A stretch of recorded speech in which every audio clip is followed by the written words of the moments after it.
O presente dos magos. $1,87. Era tudo.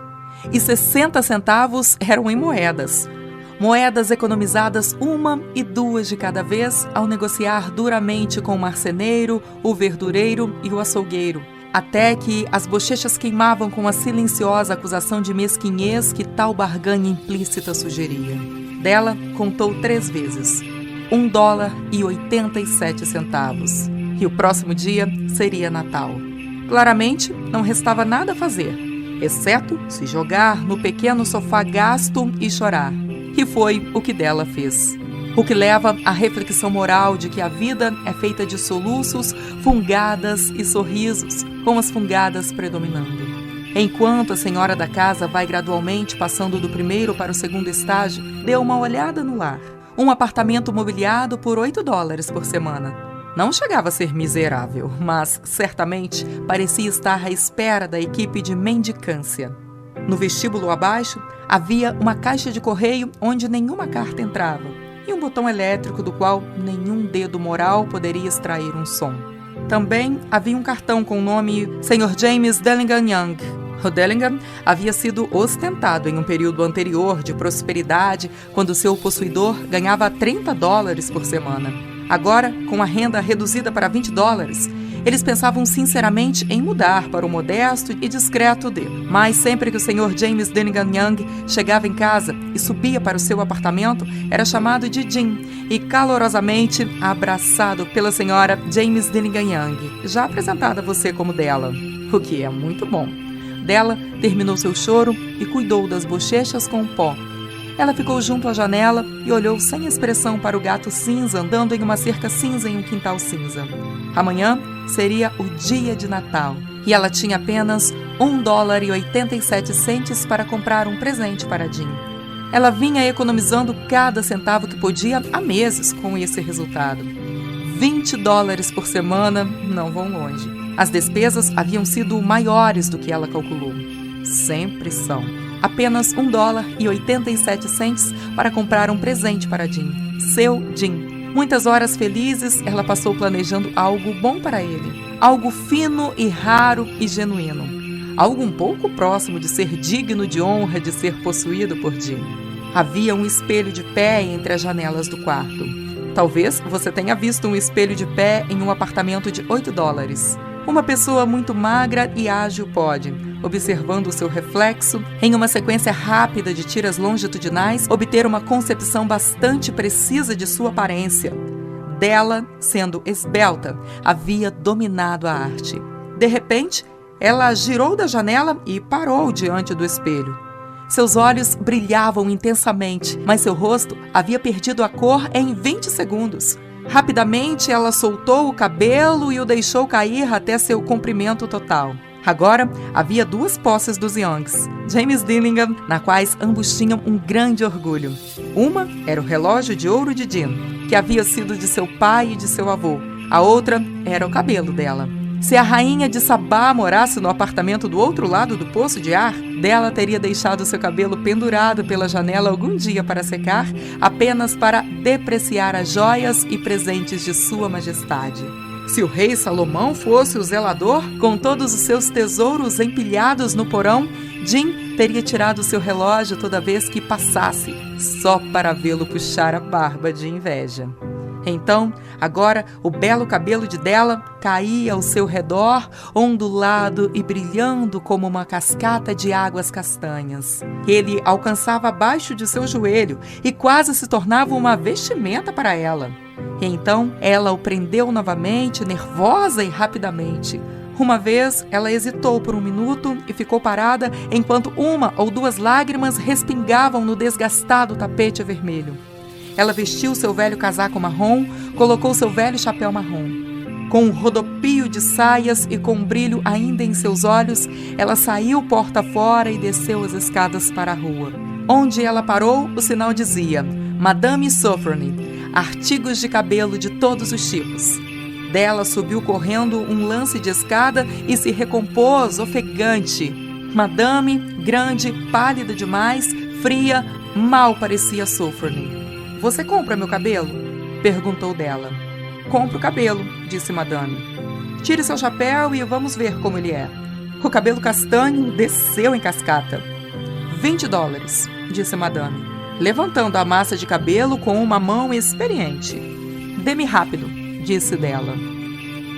E as próximas 2 horas passaram rapidamente em asas cor-de-rosa. Esqueça a metáfora mal feita. Ela estava vasculhando as lojas pelo presente de Jean. Ela finalmente encontrou. Certamente tinha sido feito para Jean e mais ninguém. Não havia outro igual em nenhuma das lojas, e ela as revirou de cima a baixo. Era uma corrente de relógio de platina, simples e elegante no design, proclamando seu valor pela substância sozinha e não por ornamentos meretrícios, como todas as coisas boas deveriam fazer. Era até digna do relógio. Assim que viu, ela soube que deveria ser de Jean. Era a cara dele.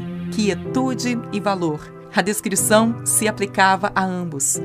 $21 eles tiraram dela por isso, e ela correu para casa com os 87 centavos.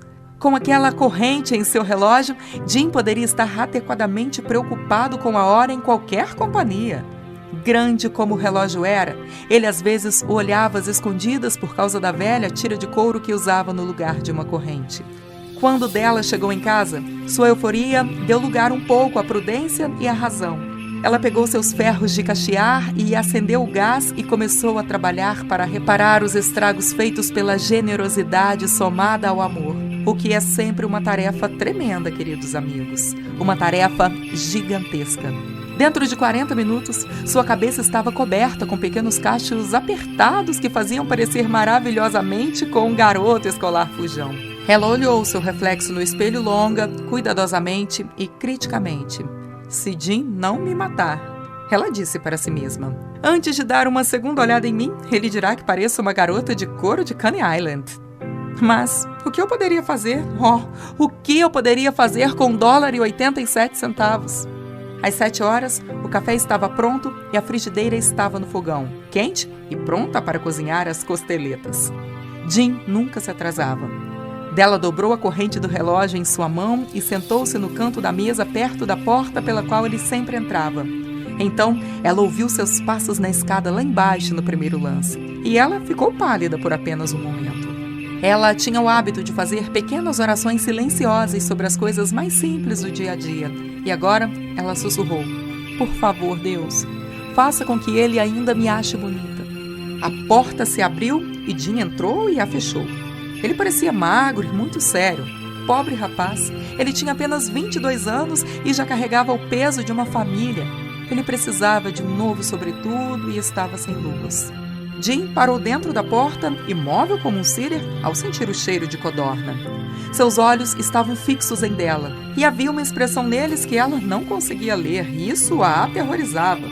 Não era raiva, nem surpresa, nem desaprovação, nem horror, nem nenhum dos sentimentos que ela estava preparada para enfrentar. Ele simplesmente a encarava fixamente com aquela expressão peculiar em seu rosto. Dela se desvencilhou da mesa e foi até ele. "Jean, querido", ela chorou, "não me olhe assim. Eu cortei e vendi meu cabelo porque eu não poderia ter passado o Natal sem te dar um presente. Ele vai crescer novamente. Você não vai se importar, vai? Eu só tinha que fazer isso. Meu cabelo cresce muito rápido. Diga Feliz Natal, Jean, e vamos ser felizes. Você não sabe que presente lindo e maravilhoso eu tenho para você." "Você cortou o seu cabelo?" perguntou Jean laboriosamente, como se ainda não tivesse chegado a essa conclusão óbvia, mesmo depois do trabalho mental mais árduo. "Cortei e vendi", disse dela. "Você não gosta de mim do mesmo jeito, de qualquer forma? Eu sou eu sem meu cabelo, não sou?"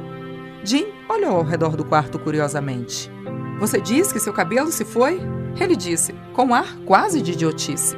"Você não precisa procurá-lo", disse dela. "Está vendido, eu já disse. Vendido e ido também. É véspera de Natal, rapaz. Seja bom comigo, pois foi por você que ele se foi. Talvez os cabelos da minha cabeça fossem numerados." Ela continuou com uma doçura séria repentina. "Mas ninguém nunca poderia contar meu amor por você. Devo colocar as costeletas, Jean?" Jean rapidamente saiu de seu transe. Ele abraçou sua dela. Por 10 segundos, vamos considerar com descrição um objeto inconsequente em outra direção. $8 por semana ou $1 milhão por ano? Qual é a diferença? Um matemático ou um espirituoso lhe daria a resposta errada. Os magos trouxeram presentes valiosos, mas isso não estava entre eles. Esta afirmação obscura será iluminada mais tarde. Jim tirou um pacote do bolso do casaco e jogou-o sobre a mesa. Não faça nenhum erro sobre Jim. Ele era meticuloso. Também algo de um prático, embora ele tivesse um resquício de sentimento nele. Mas ele queria dar a dela algo bem agradável para o Natal. Havia claramente evidências disso. Na defensiva asserção que um homem não pode ser julgado pelo tamanho de seu armário, Jim tinha um presente para dela. Mas primeiro, ele se certificou de que o café estava quente. Então, ele se aproximou da mesa e pegou o pacote. Não faça um erro dela. Eu não acho que há nada no caminho do corte de seu cabelo ou barbear que poderia me fazer gostar menos de você. Mas se você abrir esse pacote, você poderá ver por que você me assustou no começo. Branca e nítida, mas com os olhos brilhando, Della rasgou o papel e deu um grito de alegria. Ah, mas era uma coisa esplêndida! 2 presilhas de penteado, uma para cada lado da cabeça, exatamente no estilo e na cor para combinar com o lindo cabelo desaparecido. Eram presilhas de tartaruga legítima, com incrustações de pedras preciosas, e exatamente o que qualquer mulher que deixasse crescer o cabelo longo como ela faria. Ela ficou extasiada por um momento, mas seu coração estava muito cheio e suas expressões muito rápidas para permitir que ela não percebesse a ironia da situação. Ela abraçou-os, ela os segurou perto e finalmente olhou para cima com lágrimas nos olhos e sorriu. Meu cabelo cresce tão rapidinho, Jim. Então, Della pulou como um gato ferido e chorou. Jim não havia visto suas belas presilhas. Ele estava olhando com um olhar perplexo para a corrente de relógio que era para o seu relógio. Del, disse ele, vamos colocar nossos presentes de Natal de lado e guardá-los por um tempo. Eles são muito bonitos para usar agora. Eu vendi o relógio para comprar suas presilhas de cabelo. Agora, suponho que você tenha que colocar as costeletas na frigideira, não é? Os magos, como é de seu conhecimento, eram homens de grande sabedoria, incrivelmente sábios, que levaram presentes ao menino na manjedoura. Foram eles que iniciaram a tradição de presentear no Natal. Devido à sua sabedoria, os presentes que escolheram eram, indubitavelmente, sábios. E assim, acabo de lhe contar a história não revelada dos presentes dos magos.